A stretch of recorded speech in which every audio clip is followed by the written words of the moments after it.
నియోజకవర్గ శాసనసభ్యులు పెద్దలు సుజనా చౌదరి గారిని మాట్లాడవలసిందిగా కోరుతున్నాం.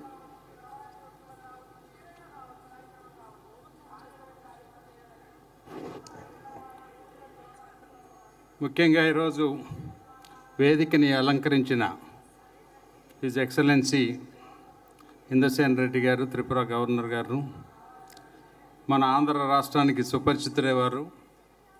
గత 30 సంవత్సరాల నుంచి నాకు కూడా బాగా మంచి స్నేహితుడు.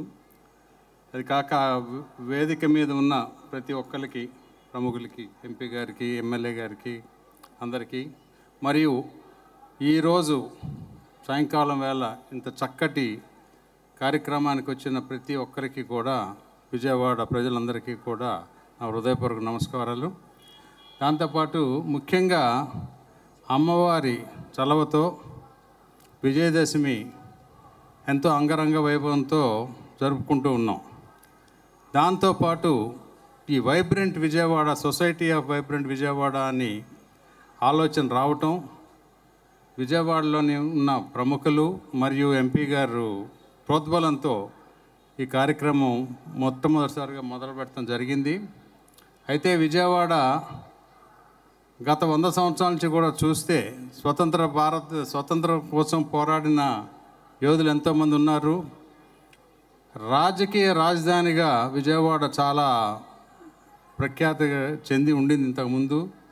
దాంతోపాటు దాని మూలాన బాపూజీ గాంధీ గారు మనకి 6 సార్లు విజయవాడ రావటం కూడా జరిగింది. అది కూడా చక్కగా ఇక్కడ ప్రదర్శించారు.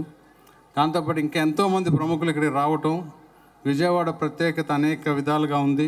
అది కాకుండా ఇంచుమించుగా ప్రపంచంలోనే హయ్యెస్ట్ ట్రేడింగ్ అవుతుంది విజయవాడ అనేది కూడా ఒకటి ఉంది. అవన్నీ అంటే దినదినం ప్రతిరోజు చాలా బిజీగా గడిపే విజయవాడ ప్రజలందరికీ ఇది ఒక మంచి అవకాశంగా కనపడుతూ ఉంది. చాలా ఆహ్లాదకరంగా డ్రోన్ షో కానీ, ఇక్కడ నృత్యం కానీ అన్నీ కూడా చాలా బాగా చేశారు.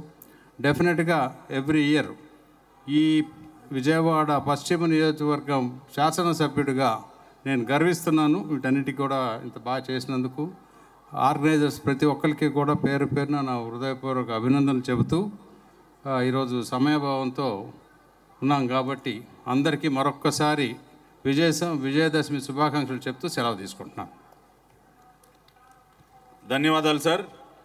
మరి ఇప్పుడు గౌరవ రాష్ట్ర ఆరోగ్య శాఖ మాత్యులు ఎన్టీఆర్ జిల్లా ఇన్ఛార్జ్ మంత్రివర్యులు